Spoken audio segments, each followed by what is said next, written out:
Yeah, so first chance getting to talk to you since you won the Puckus Award. Just how has your relationship with Glenn Schumann evolved from your recruitment to now, and how has he helped you become the all-around linebacker that you have?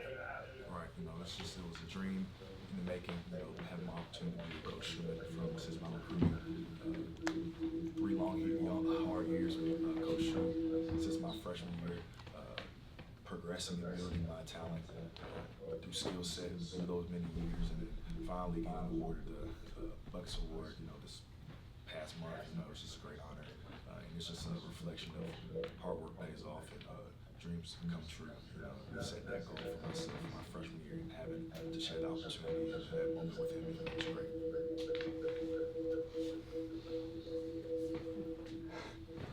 Yeah, Jalon, I guess you kind of particularly like playing Texas, but what is there a big game mindset that this defense adopts then in the games against Texas, the Clemson game that you think can help you guys with the biggest games of the season coming up?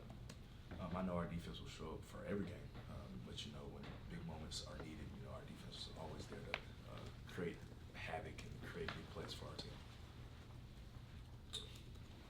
Jalen, I just want to ask you, in playing against Gunner these past 3 years, kind of just give an example of what Notre Dame is going, not much secret, but what that Notre Dame's going to have to kind of be aware of when they're playing against him in the skill set. Right, what we've seen at the end of the Texas game as the championship, exactly what you will see all year long. Gunner is a confident player. He's confident in his skill set, and he's always determined to make the best plays possible for not only for himself but for our team.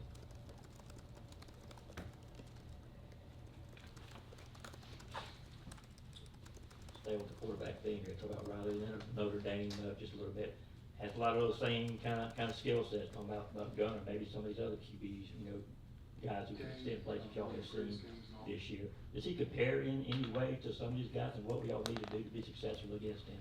Right, Leonard's a well-rounded quarterback, being able to pass the ball, being able to use his legs and run game, and just making extending plays as well. Things like that, what we worked on throughout the time of us working on Notre Dame is just, containing him in the pocket. He's a scramble quarterback, as you saw in the Indiana game. They had many opportunities to take him down, but he used his legs and mobility to get out of those situations that helped him out on their end. So those things like that, honing in our craft of containing a quarterback and following our game plan.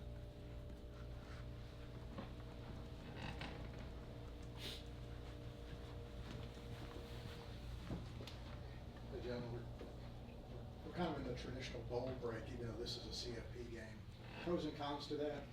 Maybe get healthy, get a little rest. Are there any cons with timing or anything like that? What are the pros and cons of just having this break? Both teams have had it. They've actually had one more week because you guys had a conference championship game. Right, pros, of course, getting your legs back underneath you after a long regular season.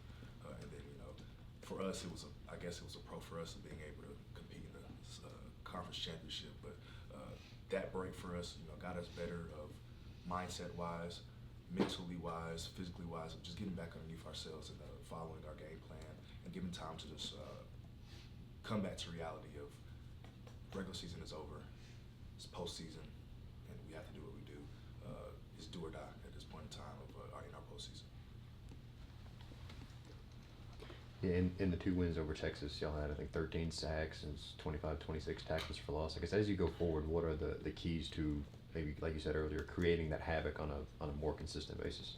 Right, just sticking into our game plan. I feel like the defensive staff does a great job of putting us in positions to be able to do these things. And of course, we have a talented group of defensive players as well, just competing and executing. That's all we have to do, and success comes our way. You guys get 3 weeks off from playing a game. I think tackling is always a concern when you come off a break like that. How do you guys stay sharp with that during these practices and get after it? And what role do you play in keeping everybody getting after it? Right. Of course, bowl season time, you get that break and tackling does go on decline. But the thing is, we practice. We always have to practice on thudding, getting our good contact in, being able to create situations of in-game situations. That's what we do at practice, having our opportunities to go against our offense every day, thudding our running backs, thudding our wide receivers, just being able to play in space. That's what the game comes down to, and just being able to hone into our craft and just tackling well. that's what we have to execute on. Any other in-person questions? Obviously, a lot of guys on the team have quote-unquote big game experience. What are some of the ways where that matters in games like this, where you do have a lot of guys who have played these type of contests? Right. We've been there. We've seen the outcomes of the game, both win and loss. We know how to embrace the crowd environment, embrace the environment just going on. I feel like for me now, every game's a big game. So at this point in time, we just have to go within the system and play football.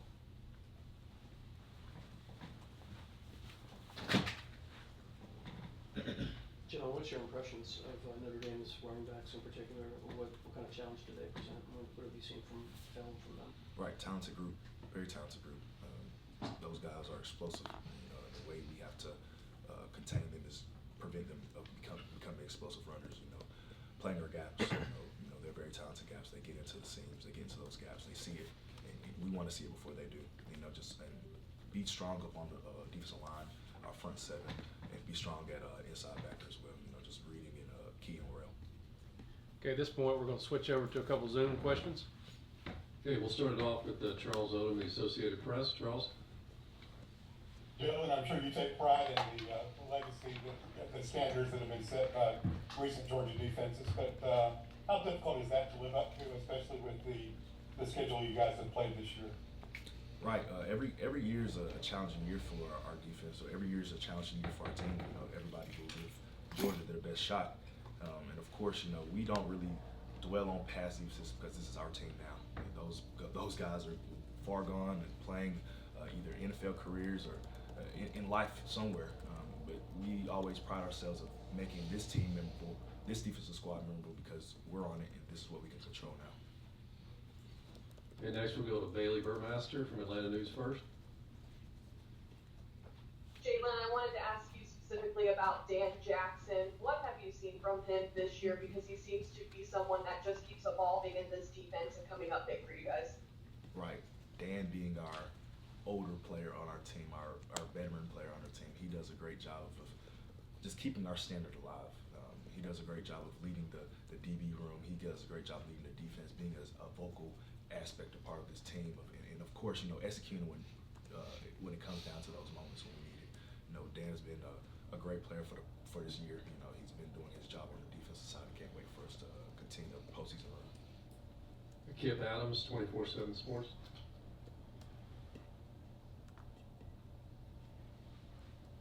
I do not have the question. Okay, next we'll go to Mickey DeLulo from Louisiana.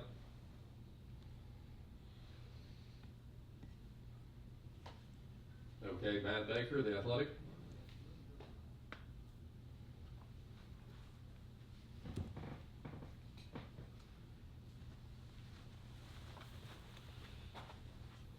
Jalon, I know those guys up front do a lot of work to free up. Can you talk about specifically Mykel and what he's meant up front and just how much attention he gets from opposing teams from what you've seen?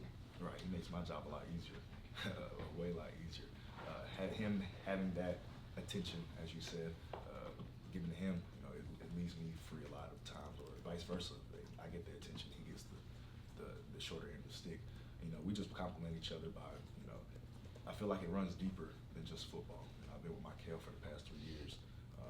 He's one of my brothers to this day, and will always be like that. We have a relationship and mindset of when we get onto the field, we work together. As we work together, it creates opportunities just not for me, not just for him, for everybody. We dwell off each other and we feed off each other's energy. Time for one more question.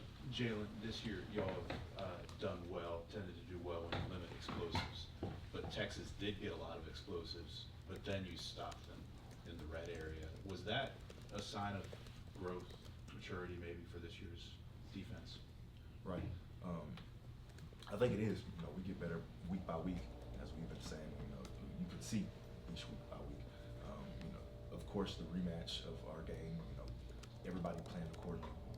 Game plans adjust and change, and I believe they did a great job of doing that. But I feel like we did a better job of going into halftime, getting our adjustments and capitalizing on our mistakes and what led to explosive now. Thank you, Jalen. Thank you.